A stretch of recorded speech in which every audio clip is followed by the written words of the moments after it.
Hola amigos tebanos y compañeros.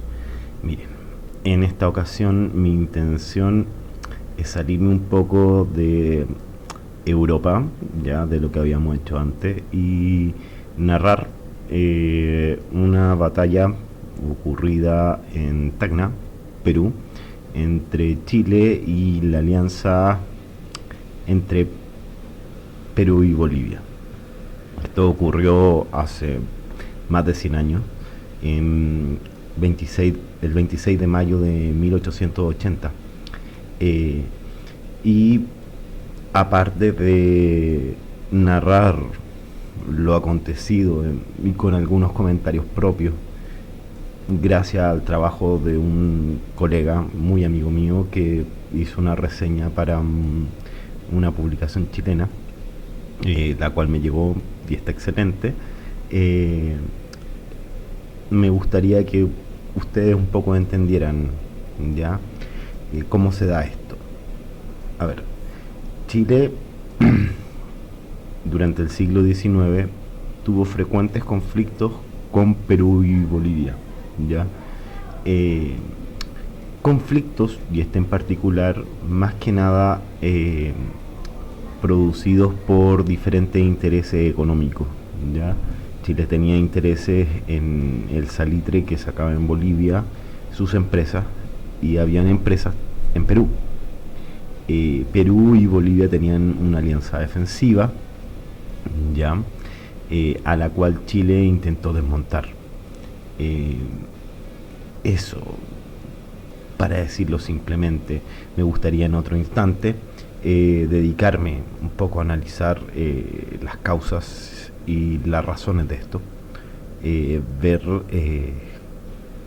diferentes implicaciones económicas debido a la eh, nacionalización del salitre en Perú, a los impuestos y los tratados que Chile tenía con Bolivia y cómo se violaron esos tratados, y de cómo Chile protegía intereses privados durante esta época, y el apoyo que se tuvo y la cantidad de armas que Chile pudo conseguir y su calidad. Me gustaría hacer un apartado completo acerca de las armas que Chile tuvo para librar esta guerra, pese a tener una economía más o menos pobre en comparación, por ejemplo, con Perú o con Bolivia. Eh, pero en esta ocasión, ya, en esta ocasión solamente nos vamos a remitir a la batalla, un poco a la estrategia. Tengo los croquis originales hechos por el ejército chileno de la batalla de Tacna, que estratégicamente no es muy divertida, ya. Si podemos hablar un poco de, como introducción, del pensamiento de los generales chilenos, salvo la excepción de Lynch y Pedro Lagos, muy creativos no eran. Y el general en jefe del ejército chileno en esta batalla es Baquedano, que no es muy creativo, que digamos. ¿Cómo decirlo? Ni siquiera podríamos decir que es un estratega impresionante, para nada, ¿ya? Y vamos a comentar algunas posibilidades tácticas que él tenía, y que tipos como Francisco Vergara, que era el jefe de la caballería, que no era un militar de carrera, pero que era un estudioso de algunas tácticas de guerra, le dio, y que pudiesen haber funcionado muy bien. También quiero opinar, antes de decir todo lo que voy a decir, que para mí, en mi opinión, y puedo estar profundamente equivocado, pese a que las victorias en las campañas de Tacna y Arica son claves para la guerra del Pacífico y para su resolución posterior, principalmente en el ámbito económico, no son victorias totales, ya, principalmente la de Tacna. La de Arica se podría considerar una victoria total y una defensa heroica por parte de las fuerzas de Bolognesi, que estaban superadas en número en forma abismal. Pero esa batalla es otra cosa y otra historia. Pedro Lagos la monta de una forma muy diferente y es bastante más interesante desde el punto de vista táctico, de cómo se libra. La importancia estratégica de Arica es radical, pero la forma táctica en que se libre y se obtiene esa victoria es por lo menos meritorio para el tipo de combatiente que hay aquí en Latinoamérica. Con respecto a la batalla de Tacna y Arica, el mismo forma de plantearla, ya, del ataque frontal, deja mucho que desear, y grandes cuerpos del ejército de la Alianza logran retirarse en orden y no son perseguidos hasta momentos posteriores de la batalla, ¿ya? No se deja que la caballería persiga al enemigo y muy a posterior se lo persigue, y básicamente las unidades peruanas esquivan el combate y se van retirando hacia sus líneas en Arequipa y posteriormente en Lima, para defender el centro de su capital, debido a que Chile ya contaba con una superioridad marítima total, ¿ya? Y que ellos iban a tener que defender sus grandes centros de población. Y el ejército boliviano se retira y vuelve a Bolivia, y después de esto da muy poca más batalla durante la guerra, prácticamente nada, ya, pese a algo que voy a mostrar y que va a ser lo primero que vamos a ver en esto, que son los partes de la prensa, ya.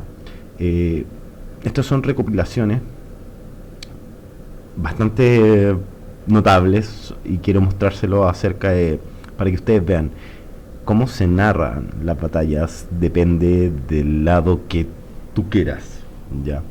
Porque, por ejemplo, la prensa chilena, el diario La Patria de Valparaíso, ya, comenta, y vamos a empezar. La victoria acaba de coronar de nuevo, con sus más brillantes laureles, la radiante frente de la patria. Después de 6 horas de tremendo combate contra un enemigo que había elegido a placer las más brillantes posiciones, el pabellón tricolor ha flameado en su puesto acostumbrado, el puesto del triunfo y el honor. Básicamente, si ustedes ven aquí, la prensa chilena alaba los homenajes de sangre y de honor a la patria, estimula a los chilenos a dar su sacrificio y alistarse en el ejército, habla de la dolorosa prueba y de las bajas que ha tenido el ejército chileno, y también de las ventajas que obtuvo en esta victoria, al hablar de los prisioneros tomados, de la artillería capturada, de cómo se dispersó y alejó a los ejércitos enemigos y cosas así, ¿ya? De eso trata. En cambio, por ejemplo, la editorial del diario El Peruano de Lima, ¿ya?, se habla de esta forma acerca de las noticias posteriores a la batalla. Hoy se han recibido nuevas noticias del sur, que aunque de origen chileno, en su mayor parte comprueban lo que dijimos ayer, de no ser aún definitivo el resultado de los combates alrededor de Tacna. Tan lejos de esto, nuestro ejército se conserva en pie, próximo a reunirse con el coronel Leiva y acometer nuevamente a las diezmadas tropas chilenas, de las cuales hay 1000 soldados prisioneros en nuestro poder. Arica se apresta a defenderse bajo las órdenes de Bolognesi. La ocupación de Tacna, en las condiciones en que ha quedado el ejército enemigo, no puede recibir refuerzos como los nuestros, no es una ventaja que pueda asegurarle la victoria definitiva. El patriotismo tiene pues derecho a mantener las más fundadas esperanzas. Mientras tanto, el país debe estar orgulloso del valiente comportamiento de sus defensores. Nuestros enemigos mismos confiesan su mayor cantidad de muertos. Ya. El secretismo que existe en el Perú con respecto a la victoria o la derrota de sus fuerzas genera que los medios peruanos se alimenten a través de los medios chilenos. en los cuales no existe ese nivel de secreto con respecto a la maniobra. Prácticamente casi todos los movimientos se publican 1 o 2 días después en Valparaíso. ¿Ya? El telégrafo funciona a full y hablan de una realidad estratégica. La batalla de Tacna no les servía de nada al ejército chileno si no tomaba Arica, debido a que necesitaba un puerto para abastecer sus fuerzas en Tacna. ¿Ya? Chile había desembarcado por el sector de Moquegua, que queda bastante lejos, y no tenía abastecimiento desde Moquegua a la zona de Tacna. No podía recibir refuerzos, sí, pero aquí hay un error. Las fuerzas peruanas habían sido dispersadas, alejadas y huían sin prácticamente nada, ¿ya? Todo su equipo había quedado tirado en el campo de la Alianza y su única fuerza en combate presta a luchar era la del coronel Bolognesi, que se encontraba en una situación desesperada, con los números en contra, con la artillería enemiga en sus pies. Lo único que tenía era un buen sistema de minas y cañones muy potentes para poder defenderse sobre una plaza fortificada como lo era Arica. Así que, pese a que el diario peruano narra más o menos bien lo que está aconteciendo, tiene defectos, y se nota defectos políticos.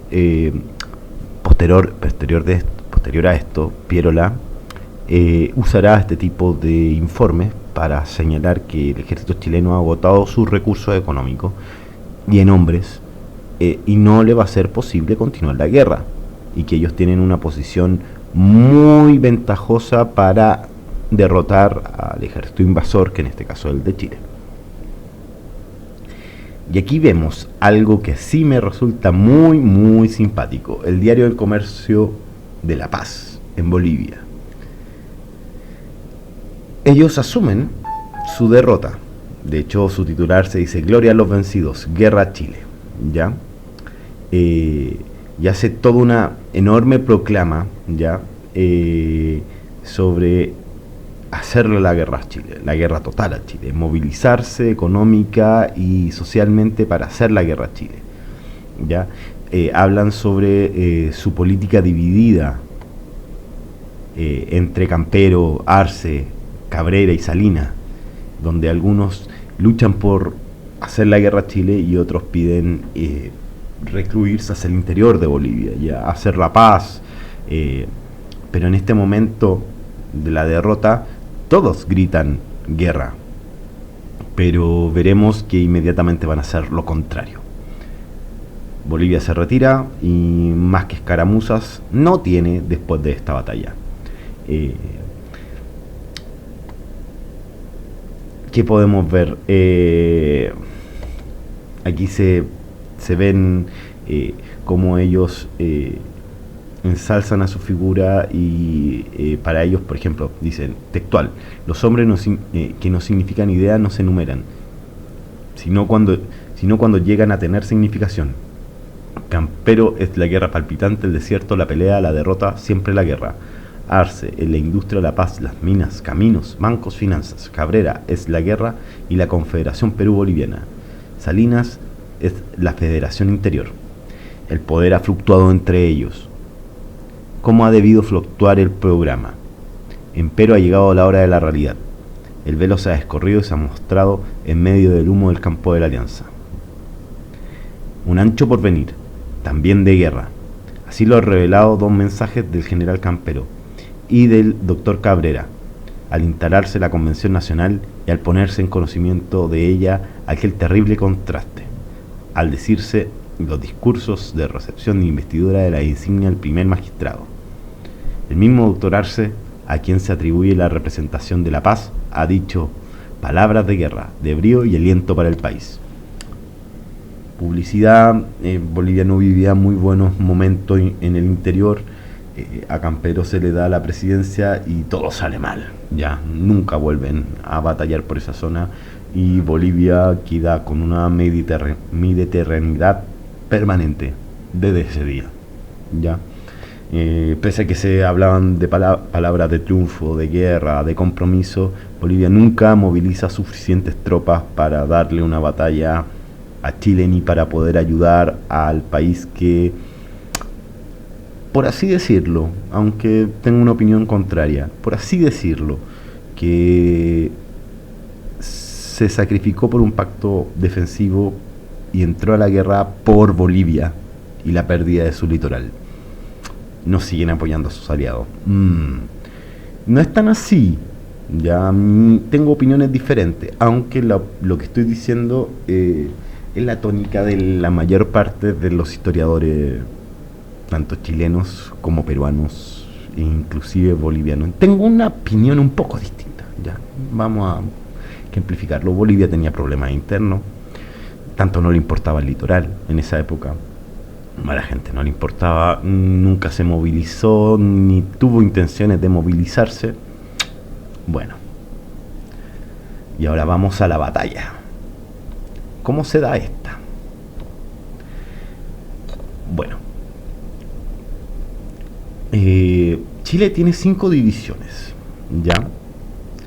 Estas 5 divisiones, mandadas por el general Baquedano, cuyo jefe de Estado Mayor es el coronel Pedro Lago, se organizan de la siguiente forma, ¿ya? Planean un ataque frontal sobre la línea principal de defensa enemiga. Así, de simple. Golpeando la puerta, ¿ya? Sin flanqueos, sin nada, ¿ya?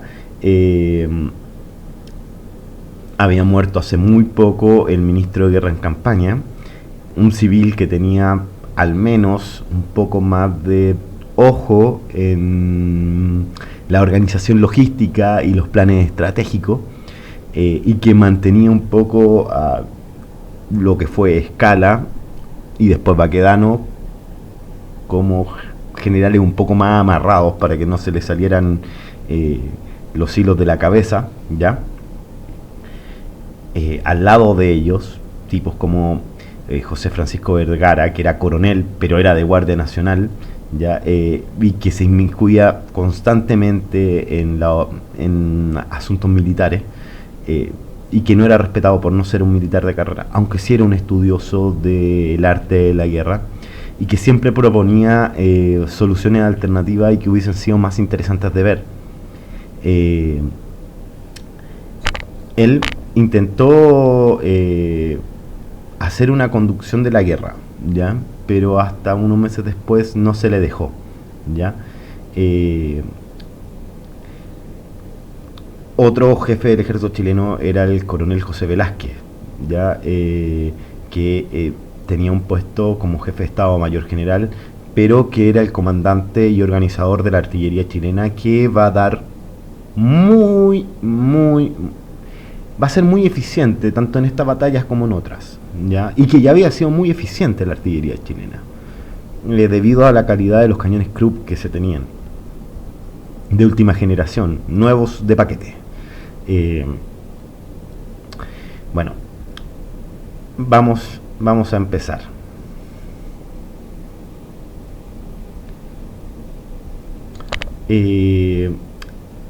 No había armonía entre los jefes chilenos con respecto al plan de batalla, pero tampoco había armonía entre los jefes militares de la alianza peruano-boliviana.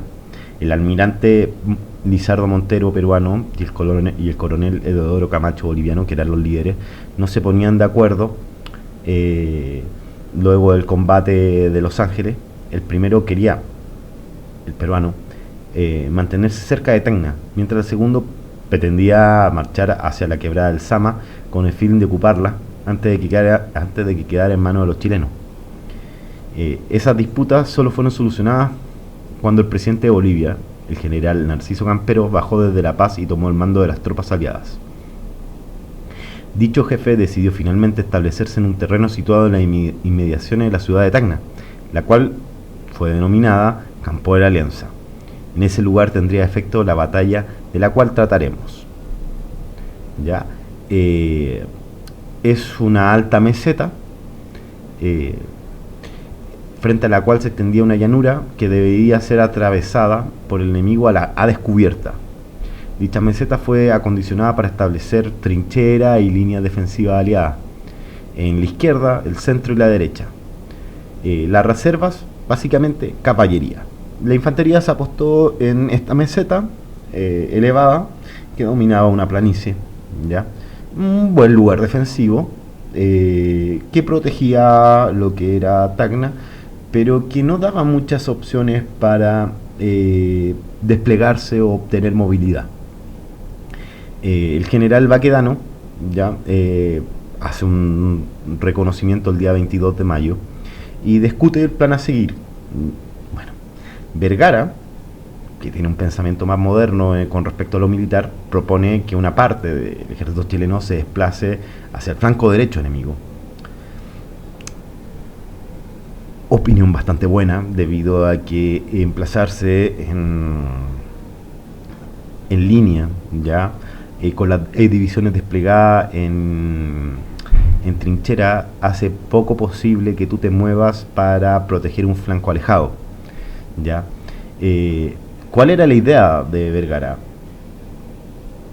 Alcanzar la retaguardia siguiendo un camino lateral, mientras la caballería alcanzaba el río Caplina con el fin de desviar el curso de agua. Aún con todo eso, el centro del ejército chileno hubiese sido mucho más fuerte que la reunión del ejército peruano y boliviano. Muy buena idea, flanquear al enemigo, cortarle sus abastecimientos de agua que tienen desprotegido y luego atacarlo por la retaguardia, ¿ya? En general Baquedano no lo apoya, ¿ya? Velázquez pone el argumento de que no puede llevar la artillería por esos caminos, mientras que Vergara plantea que no es necesario. Un par de regimientos con unidades móviles pueden realizar su labor muy bien, no necesitan llevar artillería, pueden concentrar la artillería en el centro y avanzar rápidamente, inclusive desarrollar los 3 ataques al mismo tiempo. Hubiesen podido copar todo el frente peruano y evitar su retirada con facilidad, ¿ya? Pero a Baquedano, que es el jefe del ejército chileno y no teniendo un superior en el momento civil, le parece esta idea loca, muy loca. A él le gustan los planes sencillos. A ver, la historia militar chilena todos tenemos claro, Baquedano es el de frente y a la carga, ¿ya? No le interesa nada más. Él tenía la idea de que, como la mayoría de los generales del ejército chileno, que habían sido criados en las guerras de Arauco, que las características del soldado chileno hacía que para él la posibilidad de no retirarse le elevara la moral en batalla, ¿ya? Y era adecuado para él el no poder retirarse, era más efectivo, ¿ya? Así lo relatan historiadores como Bulnes, ya, y otros. ¿Qué podemos decir? Para él era algo, digamos, que inclusive racial. Lo vemos en sus escritos, ¿ya? Él decía que la potencia de la raza se manifiesta con más incontrarrestable vigor cuando marcha al asalto de poderosas líneas, sabiendo que no tiene retirada posible. Esas son frases de Baquedano. Bueno, ridículo, ¿ya? Ridículo. De eso, ese tipo de maniobras les va a costar un montón de bajas al ejército chileno, bajas que podrían haber tenido debido a su mayor movilidad. Movilidad en la armada, movilidad en la caballería, ¿ya? Movilidad en sus cuerpos de apoyo. Bueno, ¿qué vamos a hacer? ¿Ya? El 25 de mayo, las fuerzas chilenas se ponen en marcha desde el Valle de Samar Y en la noche acampan en un punto denominado Quebrada Honda, que está muy cerca de la posición del campo de la Alianza. Ese mismo día, un grupo de arrieros chilenos que conducían suministros para las tropas fueron capturados por los aliados e interrogados. El general Campero determina entonces atacar al ejército chileno en la noche, en Quebrada Honda, para sorprenderlo. Bueno, mala idea. Ya, si teníamos tontos por un lado, tenemos tontos por el otro. La cosa está compensada. ¿Por qué? Porque obviamente el ejército chileno acampó en una buena posición. Ellos intentaron un ataque nocturno, que es por lo demás muy difícil. A la mitad de la operación se arrepintieron debido a que no pudieron coordinarse para realizar el ataque. Y esto solamente fatigó más a las tropas aliadas y perjudicó un montón su desempeño debido a que no habían dormido la noche anterior a la batalla. Mala idea, pésima idea. Si va a organizar una batalla nocturna en esta época sin posibilidades de comunicación fáciles, al menos hazlo de una forma previamente coordinada, ya, aún sabiendo que tienes dificultades en tus números, dificultades, va a hacer el ataque sin la artillería, sabes que la operación es muy difícil, por lo cual tienes que hacer un asalto sorpresa y aprovechar el momento de sorpresa y golpear con todo de una forma ya preestablecida, debido a que no puedes comunicarte ni coordinar tu avance. Él intenta coordinarse mientras avanza, ¿ya? Hay un mito de que estaban con unos tragos en un hotel en Tacna. Es todo un mito, ya, un cuento. Y en medio del ánimo y del patriotismo ensalzado entre uno y otro jefe, decidieron atacarlo, y cuando se iban acercando a la línea chilena se les bajó un poco la borrachera y la pensaron bien, ¿ya? Y era mala idea, y fue peor idea debido a que cansaron a sus hombres. Bueno, la distribución fue la siguiente del ejército aliado, ¿ya? En la izquierda se situó una división de infantería boliviana compuesta de 3 cuerpos, ¿ya? Y los colorados, y 2 divisiones peruanas, la segunda y la tercera.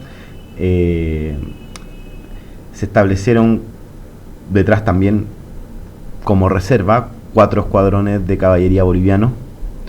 Esta la estaba mandada por el coronel Camacho. El centro fue ocupado por 4 unidades de infantería boliviana, 4 divisiones, y detrás de las cuales se ubicaron la quinta y sexta divisiones peruanas, entre las cuales se intercaló la cuarta división de la misma nacionalidad. El jefe de esas tropas era el general boliviano Miguel Castro Pinto, y detrás de toda ella se situó el cuartel general aliado.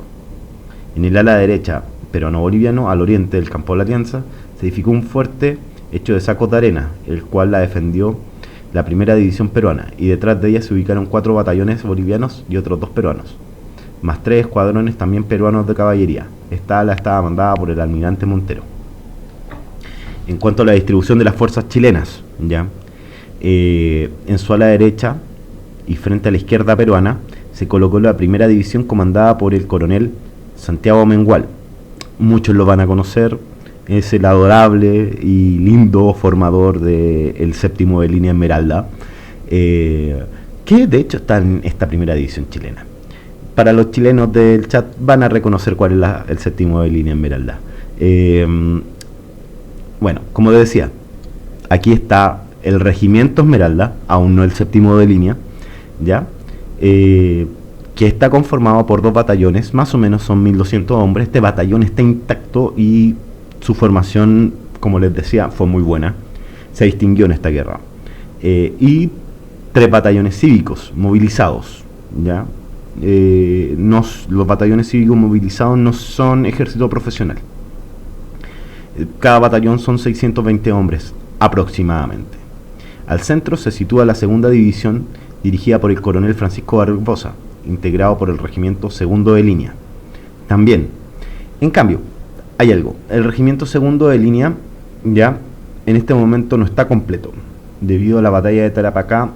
Perdió el 70% de uno de sus batallones. Así que el segundo de línea es un batallón de línea, pero completado a la rápida, ya en esta batalla. Tiene aproximadamente 850 hombres, ya no está al completo, pero sigue siendo un batallón de línea, ya no tiene la fuerza del batallón Esmeralda. Y por otra parte, para complementarlo, el centro de la segunda división del coronel Francisco Barbosa, y por eso está más fuerte esta zona, está el regimiento Santiago, sexto de línea Santiago, creo, ya. Un batallón de línea proveniente de la capital, y el batallón Atacama número 1, uno de los batallones más distinguidos en esta guerra. En esta época tampoco al completo, debido a que ha luchado en Pisagua, en Dolores, en Cerro Los Ángeles. Ha luchado en casi todas las batallas del ejército chileno, si es que no todas. Creo que no participó en la batalla de Atacama, de Quebrada de Tarapacá, y sería la única. Y había participado en todas las batallas y se había distinguido. Es un regimiento completo de mineros.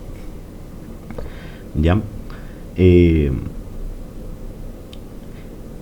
Detrás de las divisiones de Amengual y Barceló se ubicó como reserva la tercera división mandada por el coronel José Domingo Amunátegui, compuestas por el regimiento de artillería de marina, el regimiento navales, más 2 batallones cívicos movilizados. El ala izquierda chilena estaba al mando de la división, de la cuarta división. El coronel que estaba al mando era Orosimo Barbosa, y estaba compuesta por los batallones zapadores, el regimiento Lautaro y el batallón caballeros cazadores del desierto, también bastante famoso, ¿ya? Detrás del cual se colocaron la artillería de montaña, el regimiento cazadores a caballo y el escuadrón de carabineros número 2. La artillería chilena se distribuyó detrás de todas las divisiones, quedando la más pesada más atrás y la de montaña más adelante.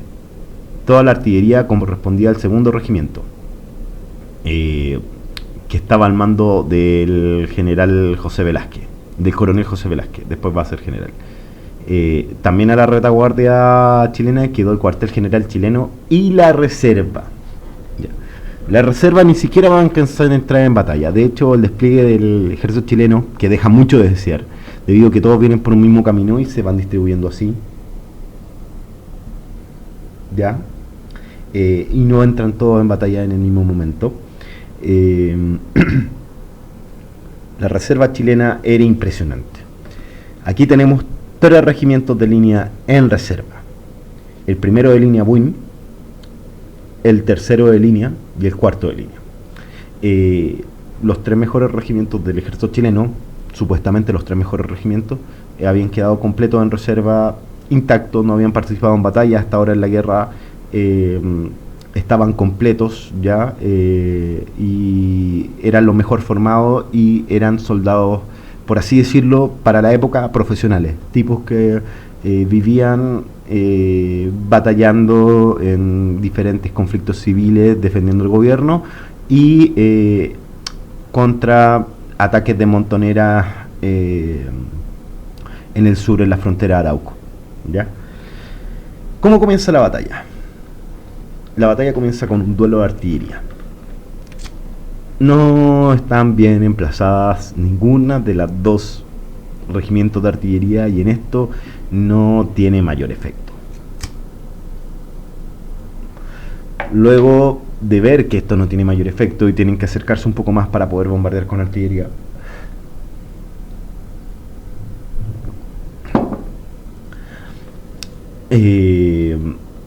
a las 10 de la mañana se le ordena a las divisiones de Amengual y Barceló avanzar y entrar al combate. Las tropas de ambos logran avanzar hasta muy cerca, ¿ya? Principalmente las del coronel Amengual logran avanzar hasta muy cerca a la del coronel Camacho y sufren fuertes pérdidas. Hay una mala planificación y las carretas de municiones quedan muy en la retaguardia, parte de la caballería debe intervenir como casi último recurso, debido a que las tropas chilenas sin municiones deben retroceder. El mando aliado, viendo que las tropas chilenas retroceden, tropas chilenas que acaban de entrar en combate empiezan a retroceder por falta de municiones, lanzan a sus reservas sobre esas fuerzas chilenas. ¿Qué pasa? Se combinan una serie de malos factores y de suerte, ¿ya? Viendo la retirada chilena, para salvar a esta fuerza y mantener el ataque, se logra que una carga de caballería realizada por José Francisco Vergara destruya parte y tome parte de la artillería peruano-boliviana ubicada en la retaguardia. Al mismo momento, la tercera división se une a la primera y segunda división, que están soportando el ataque, y hacen una carga de infantería empujando a las tropas aliadas hacia su línea de trinchera y empezando a batallar trinchera por trinchera contra las unidades que desde la altura de la meseta ven avanzando a la cuarta división hacia el sector derecho de su frente y a la reserva, lo que provoca una huida generalizada, ¿ya? Prácticamente ni la cuarta división ni la reserva chilena entran en batalla, nada. Esta batalla se libra básicamente con la primera y segunda división soportando gran parte de las bajas, la tercera yendo a reforzar, ¿ya? La primera y segunda división tienen bajas cercanas al 40%, y en reunión las fuerzas empleadas, que son la primera, segunda y tercera, tienen un 30% de bajas, que son muchas, ¿ya?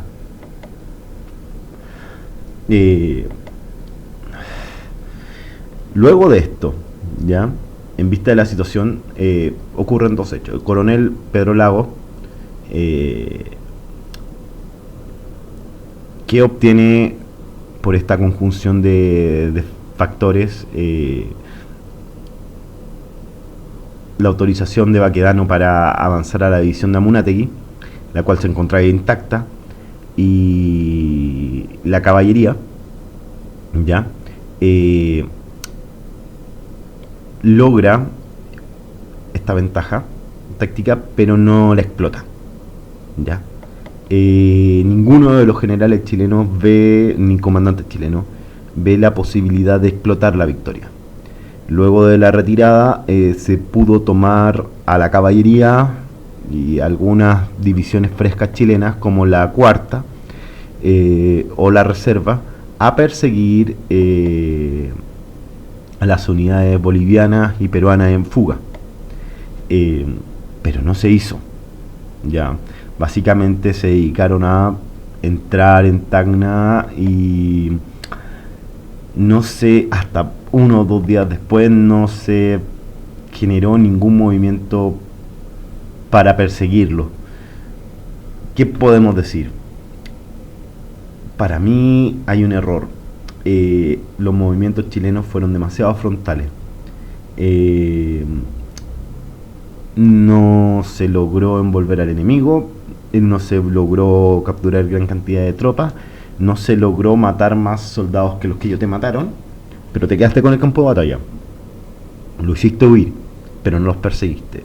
Lo que aquí entró fue que las tropas peruanas, sin su equipo, sin parte de su parque de municiones que quedaron en Tacna, que huyeron básicamente al ver avanzar a la reserva,